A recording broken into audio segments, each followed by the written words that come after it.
I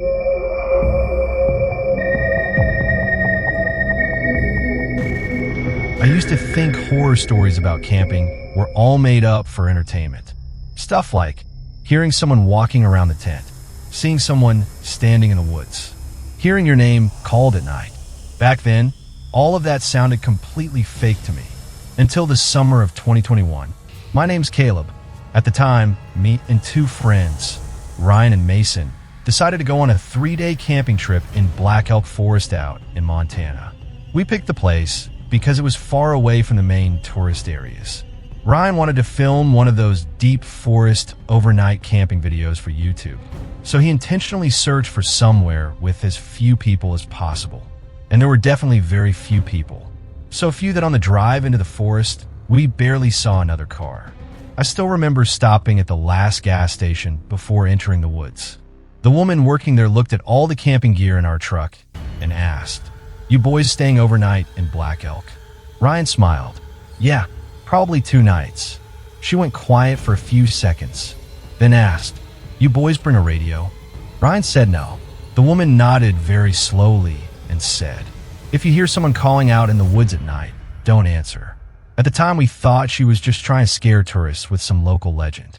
Ryan even joked, "Perfect. That's content right there." But the woman didn't laugh. I remember that very clearly. We reached the campsite around 5 p.m. The spot was deep in the forest. There was a small lake nearby and a clearing just big enough for 2 tents. At first, everything felt completely normal. Honestly, it was beautiful. Cold air, quiet woods. The sound of wind moving through the trees was almost relaxing. We set up the tents, built a fire, and sat around drinking beer until a little after 10 p.m. Ryan filmed everything. At one point, he even said, "If a serial killer shows up tonight, this video's hitting 1 million views." Mason immediately cursed at him. "Dude, shut the hell up." I remember everyone still laughing at that point. Until close to midnight. The fire was almost dead. We were just about to head into the tents when Ryan suddenly went silent. He stared toward the woods across the lake, then asked, "You guys hear that?" Mason and I stopped to listen. At first, nothing. Then, I heard whistling, very far away, very faint, a short melody, like someone trying to signal another person in the woods. Mason immediately looked annoyed, probably just other campers nearby. Ryan didn't answer, because that whistling repeated again exactly the same way. Same rhythm, same melody, not a single note different, like someone replaying a recording. That's when I started feeling a cold chill crawl down my spine. Then a few seconds later, we heard another whistle answer back, but this time, it came from behind us. I remember all 3 of us instantly turning around at the exact same time. The woods behind us were pitch black. No lights, no movement, just wind. Ryan even swept his flashlight through the trees behind the campsite, but there was nobody there. That's when Mason started genuinely freaking out. "Okay, this isn't funny anymore." Then the whistling came again, this time closer, somewhere between both sides of the forest, like 2 people standing very far apart, using whistles to communicate with each other. Ryan forced a laugh, probably hunters, but I could tell he was starting to feel something was wrong too, because by then it was almost 1 a.m., and hunting at night was illegal in that area. Eventually, we decided to get inside the tents and try to sleep. I shared a tent with Mason. Ryan was in the one next to us. Around 2 a.m., I woke up because of footsteps. Knock, knock, knock. Very slow, circling around the tent. At first, I assumed Ryan had gotten up to use the bathroom, but then I heard Ryan whisper from the next tent over. "Caleb." The blood in my body instantly went cold, because if Ryan was still inside his tent, then who was walking outside? The footsteps continued. Knock, knock, knock, slowly circling around us, like whoever it was wanted us to hear every step. By then, Mason was awake too. He whispered, "Don't open the tent." I remember my heart pounding so hard I could hear it in my ears. Then the footsteps stopped directly behind the backside of the tent. Silence. Nothing else. A few seconds later, I heard breathing, very close to the tent fabric, right behind my head. I practically stopped breathing myself. Then a man's voice came from outside the tent. Very soft, raspy. Ryan. I remember Mason immediately looking at me, because that voice wasn't Ryan's. But whatever was outside the tent knew his name. Then from the neighboring tent, Ryan whispered, "You guys hear that too, right?" And at that exact moment, laughter echoed through the forest. Not loud, not insane, just soft laughter. But the thing that sent chills down my spine was, it came from multiple directions at the same time. None of us slept after that. The footsteps kept circling around the campsite for almost an hour. Sometimes close, sometimes farther away. At certain moments, I could clearly hear someone stepping on dry leaves right beside the tent. Other times, the sounds would disappear completely for several minutes before returning again. The most horrifying part was, we never actually saw anyone. Eventually, Ryan worked up the courage to slowly unzip the tent and peek outside. I remember his face perfectly, completely pale. He whispered, "There are people standing near the lake." Mason and I looked at each other.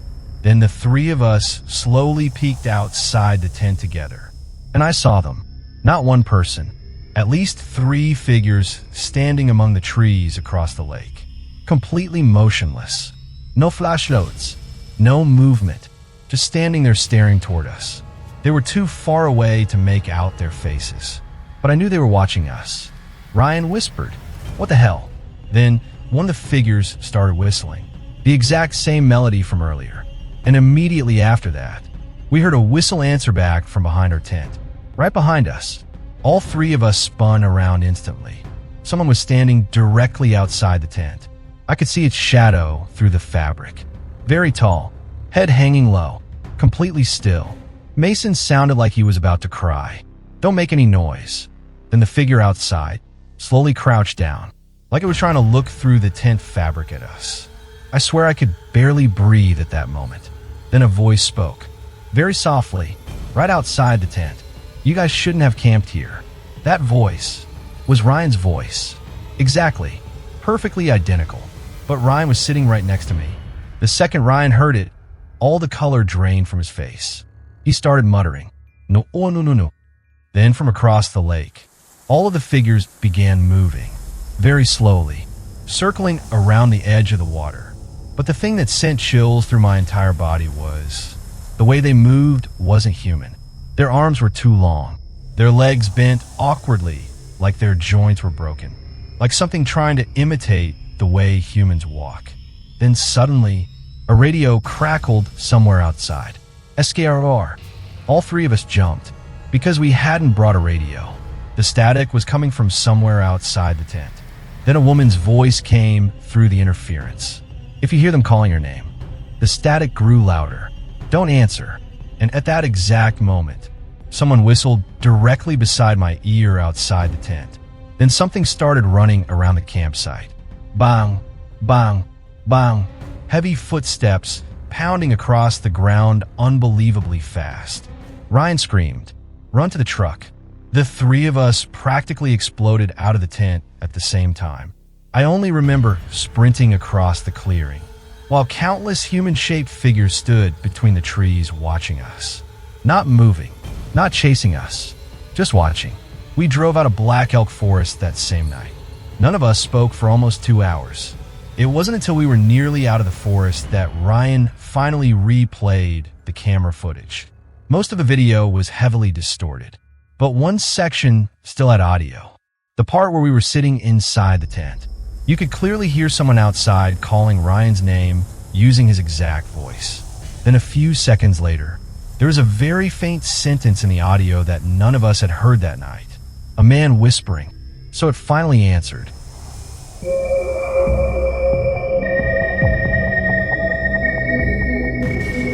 Story number 2. Something kept walking around our CAR all night.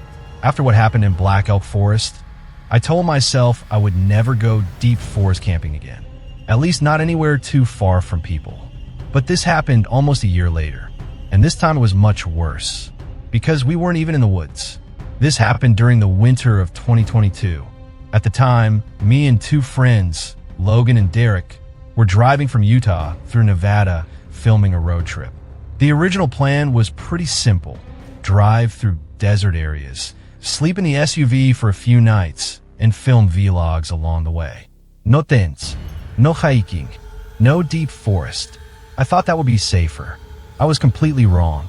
On the second night, we stopped near an empty stretch of land about 10 minutes off the highway. The area around us was almost nothing but rocks, dry bushes, and old power poles stretching endlessly across the desert. No houses, no lights, no phone signal. Logan was the one who found the spot. He said, "Perfect place to crash for the night." At first, I thought it looked normal too. Places like that are everywhere in Nevada. Wide open, empty, quiet. But there was one thing that bothered me immediately. It was too quiet. No insects, no wind, nothing.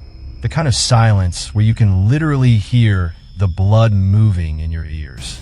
We reclined the seats inside the SUV, turned on some quiet music, and sat around talking until a little after 11 p.m. Derek was editing footage on his laptop. Logan kept shining his flashlight outside, joking around. Then, close to midnight, Logan suddenly lowered the flashlight. His entire expression changed. He asked, "You guys see that?" I looked where he was pointing. At first, I saw nothing. Then, I realized someone was standing far out in the desert. A human-shaped figure, completely motionless, probably almost 100 meters away, too far to see clearly. But I knew it was a person, or at least, it looked like one. Derek laughed nervously. "What is that? Some cowboy serial killer?" Nobody laughed with him, because the figure hadn't moved for almost 5 straight minutes. It was just standing there staring toward our vehicle. Then Logan pointed the flashlight directly at it, and the instant the beam hit the figure, it disappeared. It didn't run, didn't turn away. It was just suddenly gone. I remember feeling ice crawl down my spine right then. Derek still tried forcing a laugh. "Okay, that's actually pretty creepy." But a few seconds later, from somewhere far out in the darkness, we heard whistling, a short melody, almost identical to the whistle I heard back in Black Elk Forest. The second the whistling echoed through the desert, all 3 of us went completely silent. I swear the skin on my scalp went numb right then, because that melody sounded almost identical to the one from Black Elk Forest. 3 short notes, broken rhythm, then silence. At that point, Derek stopped joking around completely. He looked at me. "That's not a coincidence, right?" Before I could answer, the whistling came again. This time much closer, way closer, like whatever was making that sound had moved dozens of meters in only a few seconds. Logan immediately locked the car doors. Click, click, click. Then he whispered, "Don't get out." Nobody argued. The atmosphere inside the SUV started feeling wrong. All 3 of us pretended to stay calm, but everyone kept glancing nervously through the windows. Outside was so dark, it almost swallowed the headlights whole. Then Derek suddenly whispered, "There's another one." I looked outside, and he was right. Another figure was standing there. This one off to the left side of the vehicle, slightly farther away than the first, completely motionless. Then another one appeared behind the SUV. None of us saw when it arrived. They weren't walking closer, weren't speaking, just standing there, watching us. I remember exactly how it felt, like we were being observed, not by people, but by something trying to learn how humans stand. Around 1 a.m., Logan decided to start the engine and leave. But the second he turned the key, the SUV wouldn't start. Just a clicking sound. Click, click. Then silence. Logan cursed under his breath. That makes no sense. The SUV had been completely fine earlier. The lights still worked. The battery showed no signs of dying. But the engine wouldn't respond. Then suddenly, we heard something outside the vehicle. Knock, knock, knock. Someone had tapped lightly against the rear window. All 3 of us practically froze solid. Nobody turned around immediately. Then the knocking came again. Bang, bang, bang. Harder this time. Derek slowly turned to look through the back window, and all the color drained from his face instantly. I asked, "What?" Derek didn't answer. He just pressed himself back against the seat. Then very slowly, he raised his hand and pointed outside. I turned around, and I saw a face pressed against the glass. I will never forget that face. A man. At least, I think it was a man. Skin unbelievably pale. Eyes open far too wide. Not blinking. Its mouth stretched into a smile that looked horribly wrong. And the worst part was, his face was pressed so close against the window that his breath fogged the glass. But none of us had heard footsteps approaching the SUV. None of us even dared to move. Then his head slowly started tilting to one side. Very slowly, like his neck had no bones in it. And right then, the whistling echoed again from somewhere out in the desert. Another whistle answered immediately from the opposite side of the SUV. Then another one farther away, like they were communicating with each other. At that point, Logan was genuinely panicking. He tried starting the engine again. Click. Nothing. The man outside the window still hadn't moved. Didn't blink. Didn't shift. Just smiling. Then he slowly began scratching the glass with his fingernails. Screech. Screech. That sound made every hair on my body stand up. Then he spoke. Very softly. Raspy. Come outside. I remember Derek actually starting to cry at that point. Because that voice wasn't natural. It sounded like something trying to imitate human speech without fully understanding how. Then suddenly, all of the figures out in the desert started moving. Not running, not walking normally, but with these unbelievably fast, jerking movements. 1 second on the left, then suddenly on the right, then behind the SUV, like the darkness itself was moving around us. The whistling echoed everywhere, closer and closer, more and more of it. Logan practically screamed, "Start, damn it!" He turned the key again, and this time, the engine roared to life. The exact instant it did, the man outside the window disappeared. He didn't run away, didn't step back. He was just suddenly gone. Logan slammed on the gas immediately. The SUV tore across the dirt clearing. I remember as the vehicle turned around, the headlights swept across the desert, and for 1 single second, I saw dozens of people standing out in the darkness. At least 10 of them. Tall, thin, heads hanging low, completely motionless as they watched our SUV leave. None of us spoke for almost an hour afterward. It wasn't until we regained phone signal that Derek opened the dashcam footage to see if it had captured anything. Most of the footage looked completely normal. No man outside the window. No figures standing in the desert. Just the three of us panicking inside the SUV. But there was one thing the camera still recorded. The audio. Near the end of the video, underneath the sound of us talking, there was a very faint man's voice. None of us heard it that night. The voice only said one sentence. Don't let it know you saw them.